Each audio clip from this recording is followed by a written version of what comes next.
ភ្ញាក់ឡើងគាត់ឃើញឡានរបស់គាត់ខូចខាតទាំងស្រុងប៉ុន្តែរឿងចម្លែកគឺគាត់មិនមានរបួសសូម្បីតែមួយម៉ៃដឹងភ្លាមថាមានអ្វីខុសប្រទេសគាត់ព្យាយាមនឹកឲ្យឃើញនៅអ្វីដែលបានកើតឡើងកាលពីយប់មិញគាត់គ្រាន់តែនឹកឃើញរឿងរ៉ាវមិនច្បាស់លាស់ថាគាត់អាចនឹងបុកម៉ូតូមុនពេលដែលម៉ៃអាចដឹងថាមានអ្វីកាត់ឡើងគាត់ស្រាប់តែឮសំឡេងជើងនៅក្បែរនោះបុរសចម្លែកម្នាក់ដែលយឺតមករកគាត់ម៉ៃមិនស្គាល់គាត់ទេប៉ុន្តែបុរសនោះប្រាប់គាត់ថាម៉ៃបានបុកគាត់ពេលគាត់កំពុងជិះម៉ូតូម៉ៃនឹកឃើញថាបុរសនោះពិតជាម្ចាស់ម៉ូតូមែនប៉ុន្តែឃើញបុរសនោះឈរនៅទីនោះដែលគ្មានស្នាមសូម្បីតែមួយពិតជាមានអារម្មណ៍ធូរស្រាលយ៉ាងហោចណាស់គាត់ក៏មិនចាំបាច់បង់ថ្លៃព្យាបាលដែរប៉ុន្តែបុរសនោះគិតថារឿងទាំងមូលចម្លែកខ្លាំងណាស់តែមនុស្សពីរនាក់អាចដើរចេញដោយគ្មានរបួសសូម្បីតែមួយបន្ទាប់ពីការបុកដែលអាក្រក់បែបនេះបុរសនោះសួរម៉ៃថាតើគាត់ចាំអ្វីដែលបានកើតឡើងបន្ទាប់ពីគ្រោះថ្នាក់ដែរឬទេទើបតែពេលនោះទេដែលម៉ៃនឹកឃើញក្បាលរបស់គាត់ពិតជាបានរងការប៉ះទង្គិចយ៉ាងខ្លាំងប៉ុន្តែចម្លែកណាស់ឥឡូវនេះមិនមានសូម្បីតែស្នាមនៅលើខ្លួនគាត់តែមិនមានហេតុរិទ្ធដែលរបៀបណាប៉ុន្តែបុរសនោះច្បាស់ជាមិនគិតដូច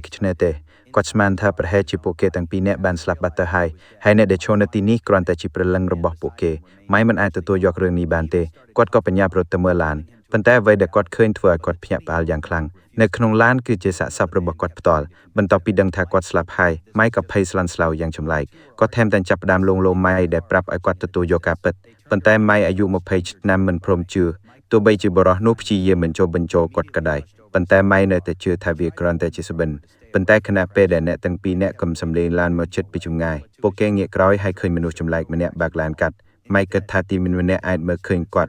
ក៏បញ្ញាប់ទៅរារាំងឡាននោះគាត់ព្យាយាមព្រមានអ្នកបើកបរកុំឲ្យចូលទៅជិតកន្លែងកើតហេតុម៉ៃបន្តកំទៅនាំផ្លូវគាត់ឲ្យចេញឆ្ងាយប៉ុន្តែអ្វីដែលធ្វើឲ្យគាត់ភ្ញាក់ផ្អើលគឺអ្នកបើកបរមិនមានប្រតិកម្មអ្វីសោះផ្ទុយទៅវិញគាត់បានអោនចុះហើយចាប់ផ្ដើមឆែកកាបូបលុយរបស់រឿងនេះហាក់ដូចជាធ្វើឲ្យម៉ៃកកស្ទះទាំងស្រុងតែបរិះនេះពិតជាមិនឃើញគាត់តទៅសោះមែនទេមិនពេលនោះម៉ៃក៏ដឹងច្បាស់ថាគាត់ស្លាប់ពិតប្រាកដមែននៅពេលនោះស្រាប់តែមានព្រិលធ្លាក់ពីលើមេឃនៅក្នុងរឿងព្រេងបុរាណព្រិលត្រូវបានគេជឿថាជាសញ្ញាថាសួគ៌នៅជិតឃើញដូច្នេះម៉ៃក៏គិតភ្លាមថាគាត់ហាក់នឹងចូលទៅឋានសួគ៌ប៉ុន្តែបរិះនោះក៏សួរគាត់ភ្លាមថាតើអ្នកពិតជាមិនដែលធ្វើអ្វីខុសក្នុងជីវិតតែមួយរបស់អ្នកទេម៉ៃគិតយ៉ាងហ្មត់ចត់រឿងតែមួយគត់ដែលគាត់ចាំគឺគាត់បានដាក់ប្រពន្ធរបស់គាត់ឲ្យដេកស្គប់ស្កល់ប៉ុន្តែនៅក្នុងភ្នែករបស់ម៉ៃនោះមិនមែនជាបទអក្រិតទេព្រោះប្រពន្ធរបស់គាត់កំពុងឈឺធ្ងន់គាត់គ្រាន់តែចង់បញ្ចប់ការជឿចាប់របស់នាងប៉ុន្តែបុរសនោះមិនយល់ស្របទាំងស្រុងទេមិនថាហេតុផលអ្វីក៏ដោយម៉ៃនៅតែសម្លាប់មនុស្សម្នាក់នោះមានន័យថាគាត់មិនអាចចូលទៅឋានសួគ៌បានទេខណៈពេលដែលអ្នកទាំងពីរអ្នកកំពុងឆ្លោះគ្នា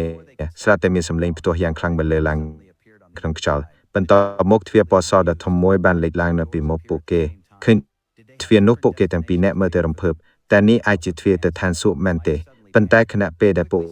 គេអាចអបអរសាទរបានយូរទ្វារពណ៌ក្រហមមួយក៏ស្រាប់តែលេចឡើងនៅម្ខាងទៀតតែពួកគេមានគោលដៅផ្សេងគ្នារងចាំពួកគេមែនទេគិតអំពីអ្វីដែលបរិះនោះនិយាយម៉ៃក៏ស្រាប់តែភ័យស្លន់ស្លោគាត់ក៏ចាប់ផ្ដើមសារភាពប្រាប់ខ្យល់គាត់និយាយថាគាត់សម្លាប់ប្រពន្ធរបស់គាត់ដើម្បីបញ្ចប់ការឈឺចាប់របស់នាងគាត់មិនដែលចង់ធ្វើបែបនេះពិតប្រាកដទេប៉ុន្តែបរិះនៅក្បែរគាត់ក៏សែមិនបានគាត់ជឿថា Jeff នឹងត្រូវបញ្ជូនទៅនរកជាមិនខានបន្ទាប់ពីនិយាយបែបនេះរួចបរិះនោះក៏ដើរទៅរកទ្វារពណ៌សដែលទំនុកចិត្តឃើញដូច្នេះម៉ៃក៏ស្រាប់តែដឹងរឿងមួយគាត់រុញបរិះនោះចេញហើយព្យាយាមចូលទៅឋានសួគ៌មុនគេចម្លែកណាស់ដែលគ្មានអ្វីកើតឡើងនៅពេលដែលម៉ៃឈរនៅមុខទ្វារវាហាក់ដូចជាទ្វារនេះគ្រាន់តែមិនព្រមទទួលយកគាត់ឃើញដូច្នេះបរិះនោះក៏សើមិនបានគាត់ប្រកាសថាទ្វារទៅឋានសួគ៌មិនបើកសម្រាប់មនុស្សគ្រប់គ្នាទេដោយសារតែទ្វារពីរបានលេចឡើងដូច្នេះចុងបញ្ចប់របស់ពួកគេត្រូវតែខុសគ្នាទាំងស្រុងម៉ៃក៏ដួលរលំទាំងស្រុងតែគាត់ពិតជាគ្មានឱកាសចូលទៅឋានសួគ៌ទេបរិះនោះមានអារម្មណ៍ថាមានមោទនភាពខ្លាំងណាស់គាត់រៀបចំសម្លៀកបំពាក់ហើយត្រៀមខ្លួនចាក់ចេញប៉ុន្តែនៅពេលដែលគាត់ដើរទៅរកទ្វារទៅឋានសួគ៌គ្មានអ្វីកើតឡើងទេបរិះនោះក៏ឈួរស្ងៀមតែគាត់ក៏មិនអាចឆ្លងកាត់បានដែរឬដែលមិនព្រមទទួលយកគាត់ក៏ងាកក្រោយហើយព្យាយាមរត់ចូលទៅប៉ុន្តែទ្វារពណ៌នោះនៅតែមិនមានប្រតិកម្មអ្វីឥឡូវនេះបរិះក៏ច្របូកច្របល់ទាំងស្រុងព្រាមនោះក៏មានសម្លេងមួយបន្លឺឡើងពីក្រៅពួកគេក្មេងស្រីម្នាក់បានលេចឡើងនៅពីមុខពួកគេនៅពេលដែលបរិះនោះឃើញនាងរបស់គាត់ក៏ប្រែប្រួលទាំងស្រុងវាបានបង្ហាញថាមុនពេលជួបម៉ៃបរិះនោះក៏បានជួបក្មេងស្រីម្នាក់ហើយមនុស្សនោះគឺជាក្មេងស្រីដែលកំពុងឈរនៅពីមុខគាត់នៅពេលនោះម៉ៃក៏យល់គ្រប់យ៉ាង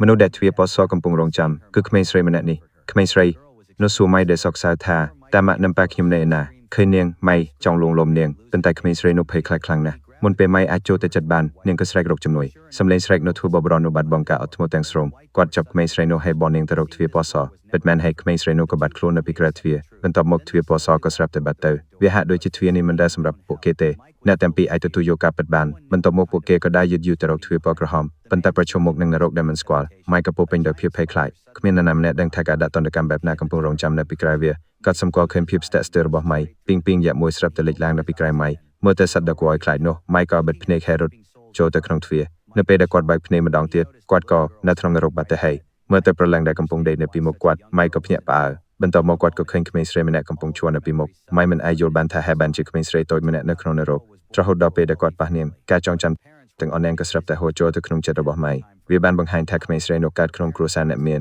ប៉ុន្តែឪពុកម្ដាយរបស់នាងតែងតែរវល់នឹងការងារហើយគ្មានពេលសម្រាប់នាងទេលើពីនេះទៅទៀតឪពុកម្ដាយរបស់នាងតែងឆ្លោះប្រកែកគ្នាយ៉ាងខ្លាំងការរស់នៅក្នុងបរិយាកាសដ៏ឈឺចាប់បែបនេះអស់រយៈពេលជាយូរមកហើយចិត្តរបស់ក្មេងស្រីនោះក៏បានទឹកចិត្តមិនយូរប៉ុន្មាននាងក៏មានបុគ្គលិកលក្ខណៈទី2ក្រៅការគ្រប់គ្រងរបស់បុគ្គលិកលក្ខណៈទី2នោះនាងគឺជាអ្នកដែលបានដាក់ឪពុកម្ដាយរបស់នាងឲ្យដេកលក់យ៉ាងស្កប់ស្កល់ប៉ុន្តែក្មេងស្រីតូចនោះមិនមានអារម្មណ៍ភ័យខ្លាចតទៅសោះនាងបន្តរស់នៅយ៉ាងរីករាយនៅក្នុងប្រាសាទដ៏ធំហើយដូចជាគ្មានអ្វីកើតឡើងរហូតដល់ថ្ងៃមួយក្មេងស្រីនោះបានបន្ទប់ក្រោមដីនៃប្រាសាទនៅទីនោះនាងបានឃើញសត្វចម្លែកមួយត្រូវបានឃុំឃាំងប៉ុន្តែចម្លែកណាស់នាងមិនភ័យខ្លាចឡើយផ្ទុយទៅវិញនាងបាននាំសត្វចម្លែកនោះត្រឡប់មកប្រាសាទវិញយូរទៅអ្នកក៏បានខ្លាចជាមិត្តភក្តិនឹងគ្នាពួកគេថែមទាំងបានសម្ដែងរឿងជាមួយគ្នានៅក្នុងប្រាសាទក្មេងស្រីនោះបានដើរតួជាព្រះនាងចិត្តល្អនិងទន់ភ្លន់ហើយសត្វចម្លែកនោះបានដើរតួជាតួអង្គអាក្រក់ចុងក្រោយក្រោមការបញ្ជារបស់ព្រះនាងសត្វចម្លែកនោះត្រូវបានកាត់ទោសនៅចំពោះមុខអ្នកក្រុងទាំងមូលជាក់ស្ដែងសត្វចម្លែកនោះគ្រាន់តែជាបុគ្គលិកលក្ខណៈមួយទៀតដែលបង្កើតឡើងដោយក្មេងស្រីតាមរយៈរឿងប្រឌិតនេះនាងបានផ្ទេររកំហុសដែលនាងមិនអាចទ្រាំបានទៅលើបុគ្គលិកលក្ខណៈមួយទៀតនោះបន្ទាប់ពីអ្វីៗត្រូវបានធ្វើរួចរាល់ក្មេងស្រីនោះក៏បានបង្កើតជាអគ្គិភ័យដ៏ធំមួយហើយដុតបំផ្លាញអ្វីៗពីអតីតកាលរបស់នាង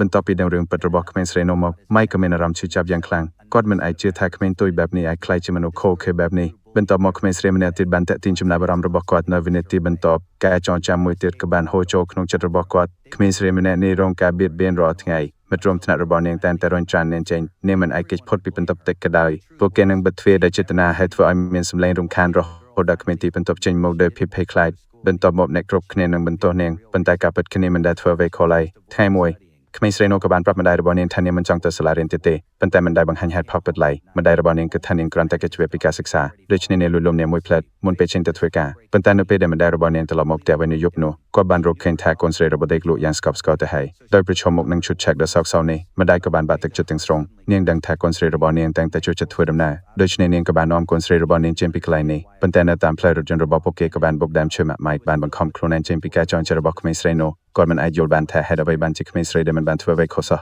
បែរជាធ្លាក់នរកគាត់ពោពេញដោយកំហឹងចំពោះច្បាប់នៅកន្លែងនេះនៅពេលដែលគាត់ធ្លាក់ក្នុងភាពអស់សង្ឃឹមសម្លេងរបស់អ្នកនាំសារក៏ស្រាប់តែលេចឡើងគាត់បានបញ្ជាឲ្យម៉ៃកតាមគាត់ទៅកន្លែងភ័យខ្លាចហើយទទួលទណ្ឌកម្មរបស់គាត់មិនអាចយល់បានថាហេតុអ្វីបានជាគាត់នៅតែត្រូវបានដាក់ទណ្ឌកម្មតែគាត់មិនដែលមានបំណងធ្វើឲ្យប្រដូចគាត់ដេកលក់យ៉ាងស្កប់ស្កល់នោះទេប៉ុន្តែអ្នកនាំសារបាននិយាយយ៉ាងក្រៅចិត្តថាគាត់គ្រាន់តែអនុវត្តតាមបញ្ជាថាតែម៉ៃកូននៅទីនោះឬអត់មិនមែនជាការសម្រេចចិត្តរបស់គាត់ទេនៅទីបន្ទាត់ម៉ៃគ្រាន់តែអាចដើរតាមអ្នកនាំសារទៅកាន់កន្លែងនៃភាពតែគ្មានអ្វីក្រៅពីភាពងងឹតដែលគ្មានទីបញ្ចប់ហើយគាត់ត្រូវចំណាយពេល4000ឆ្នាំម្នាក់ឯងនៅក្នុងកន្លែងតូចនោះហើយនោះគឺជារបៀបដែលរឿងនេះបានបញ្ចប់រវាងភាពអស់សង្ឃឹមនិងការសង្គ្រោះបុរសនោះបាន